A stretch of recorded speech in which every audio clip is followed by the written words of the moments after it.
Ang conflict sa pagitan ng Israel at mga Arab countries sa Middle East ay isa sa pinakamapaminsala na conflict sa kasaysayan. Dahil sa conflict, iba't ibang digmaan na ang naganap at hanggang ngayon wala pa ring sign ng peaceful resolution. Pero alam nyo ba, isang bagay ang nabago. Dahil sa halos ilang dekadang nagdaan, ang Israel ay lalong pinalakas ang militar nito at patuloy na dinedevelop ng mabilis ang kanilang technology na talagang nagpapalayo ng gap kumpara sa mga kalaban nitong bansa. Ngayon, isa-isayin natin ang 5 sandata ng Israel na naging dahilan kung bakit ngayon wala nang sinumang bansa ang nagtatangkang may pagdigma rito. Simulan na natin sa number 5, Spike Missile. Ang Spike Missile ay tinuturing ng Israel bilang one design fits all anti-tank guided missile system. Ang Spike ay madalas kinakabit sa mga ground vehicles, Seraph Apache helicopters, naval vessels at drones. Ginagamit ito panlaban sa mga tangke at mga armored vehicles, sa mga barkong pandigma, aircrafts at maging sa mga individual na high-value terrorist targets. Ang Spike SR o short range system ay single shot. Meron itong thermal seeker at may range na hanggang 800 meters. Bukod sa Spike SR o short range, meron din tinatawag na Spike MR o medium range. Ang Spike MR ay may range na aabot sa 2.5 kilometers. Meron ding Spike LR o long range na mas mahaba ang range na aabot ng 4 kilometers. Ang Spike ER naman o extended range missile systems, ito naman ay kayang makita at tamaan ng target nito na aabot ng 8 kilometer range. Katunayan, meron na rin ang Pilipinas nito na unang dineliver ng Israel noong taong 2018. Ang Spike ER na ito ay gagamitin ng Philippine Navy para sa isasagawang operasyon para kontra terorismo, maging sa maritime law enforcement at surface combat. At finally, mayroon tinatawag na Spike NLOS o non-line of sight ultra long range version ng Spike missile. Ito ang version ng Spike na may pinakamalayong range na aabot hanggang 25 kilometers. Kumbaga, kung nasa Muntinlupa ka at tinira mo ang missile na to, kaya nitong umabot estimated hanggang Quezon City. Number 4, Smasher M270 MRLS. Ang Smasher M270 MRLS o Multiple Launch Rocket System, ito ang Smasher rocket launcher ng Israel. Ang M270 ay dinevelop noong 1970s na parte ng tinatawag na The Big Five ng weapon systems ng Israel. Ang Smasher ay may 12 227mm rockets. Sa ngayon, ang Israel ay mayroong 48 Smasher systems.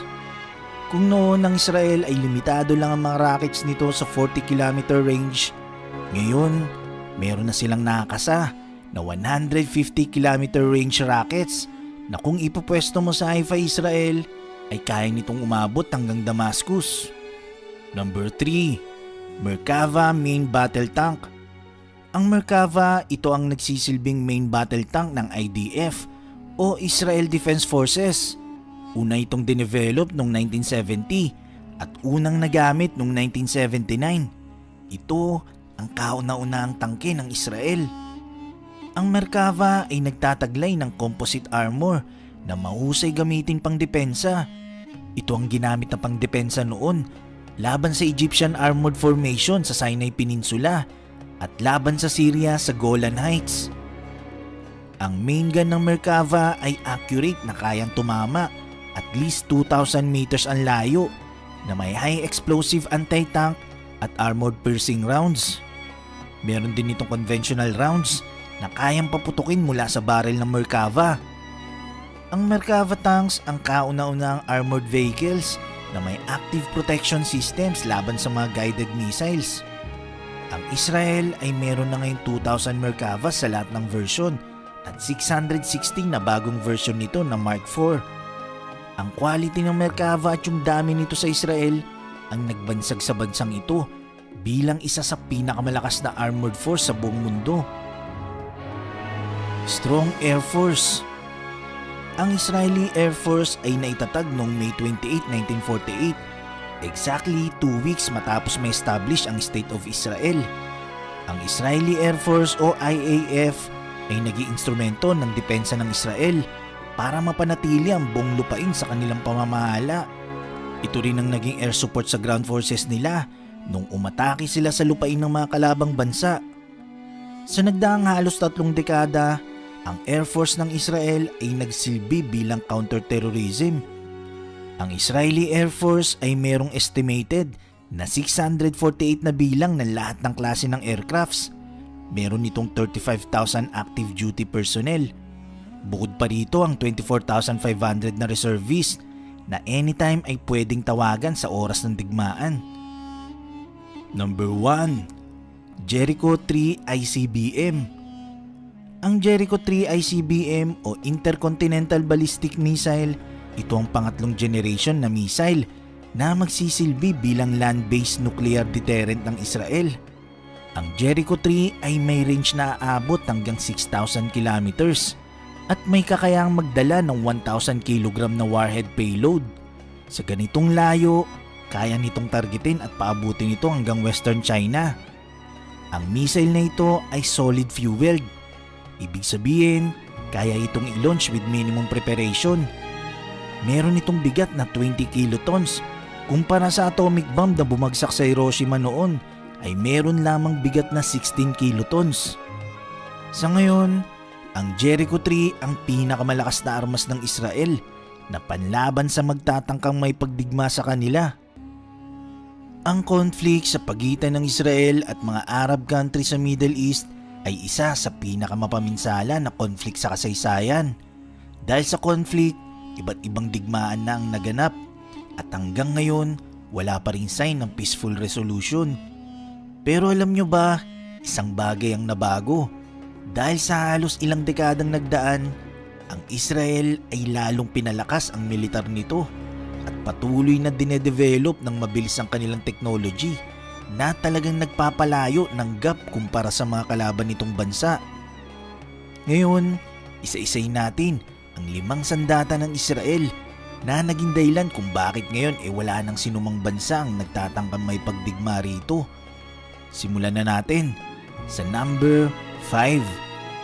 Spike Missile. Ang Spike Missile ay tinuturing ng Israel bilang one design fits all anti-tank guided missile system. Ang Spike ay madalas kinakabit sa mga ground vehicles, Seraph Apache helicopters, naval vessels at drones. Ginagamit ito panlaban sa mga tangke at mga armored vehicles, sa mga barkong pandigma, aircrafts at maging sa mga individual na high-value terrorist targets. Ang Spike SR o short range system ay single shot. Meron itong thermal seeker at may range na hanggang 800 meters. Bukod sa Spike SR o short range, meron din tinatawag na Spike MR o medium range. Ang Spike MR ay may range na aabot sa 2.5 kilometers. Meron ding Spike LR o long range na mas mahaba ang range na aabot ng 4 kilometers. Ang Spike ER naman o Extended Range Missile Systems, ito naman ay kayang makita at tamaan ng target nito na aabot ng 8 km range. Katunayan, meron na rin ang Pilipinas nito na unang dineliver ng Israel noong taong 2018. Ang Spike ER na ito ay gagamitin ng Philippine Navy para sa isasagawang operasyon para kontra-terorismo, maging sa maritime law enforcement at surface combat. At finally, mayroon tinatawag na Spike NLOS o non-line of sight ultra long range version ng Spike missile. Ito ang version ng Spike na may pinakamalayong range na aabot hanggang 25 kilometers. Kumbaga kung nasa Muntinlupa ka at tinira mo ang missile na to, kaya nitong umabot estimated hanggang Quezon City. Number 4. Smasher M270 MRLS. Ang Smasher M270 MRLS o Multiple Launch Rocket System Ito ang Smasher rocket launcher ng Israel. Ang M270 ay dinevelop noong 1970s na parte ng tinatawag na The Big Five ng weapon systems ng Israel.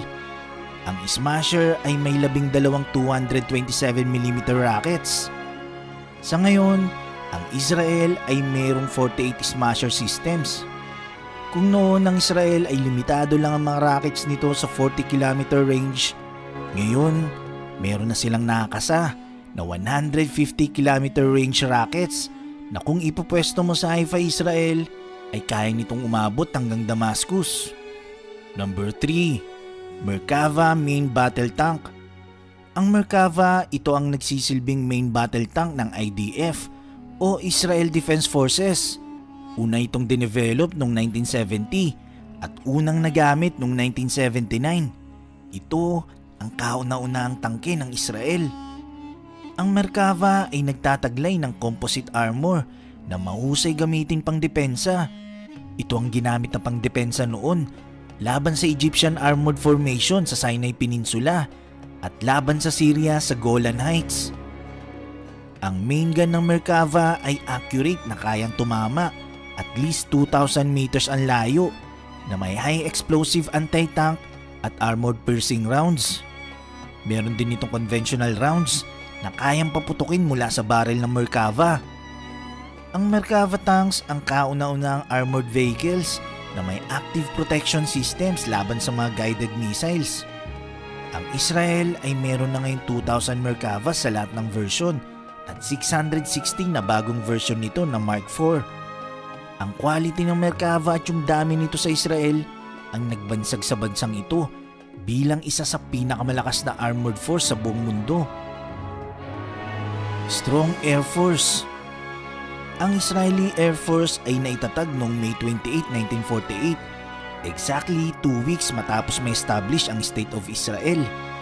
Ang Israeli Air Force o IAF ay naging instrumento ng depensa ng Israel para mapanatili ang buong lupain sa kanilang pamamahala. Ito rin ang naging air support sa ground forces nila nung umatake sila sa lupain ng mga kalabang bansa. Sa nagdaang halos 3 dekada, ang Air Force ng Israel ay nagsilbi bilang counter-terrorism. Ang Israeli Air Force ay merong estimated na 648 na bilang ng lahat ng klase ng aircrafts. Meron itong 35,000 active duty personnel. Bukod pa rito ang 24,500 na reservists na anytime ay pwedeng tawagan sa oras ng digmaan. Number 1. Jericho 3 ICBM. Ang Jericho 3 ICBM o Intercontinental Ballistic Missile, ito ang pangatlong generation na missile na magsisilbi bilang land-based nuclear deterrent ng Israel. Ang Jericho 3 ay may range na aabot hanggang 6,000 kilometers at may kakayahang magdala ng 1,000 kg na warhead payload. Sa ganitong layo, kaya nitong targetin at paabutin ito hanggang Western China. Ang missile na ito ay solid fueled. Ibig sabihin, kaya itong i-launch with minimum preparation. Meron itong bigat na 20 kilotons. Kumpara sa atomic bomb na bumagsak sa Hiroshima noon, ay meron lamang bigat na 16 kilotons. Sa ngayon, ang Jericho 3 ang pinakamalakas na armas ng Israel na panlaban sa magtatangkang may pagdigma sa kanila.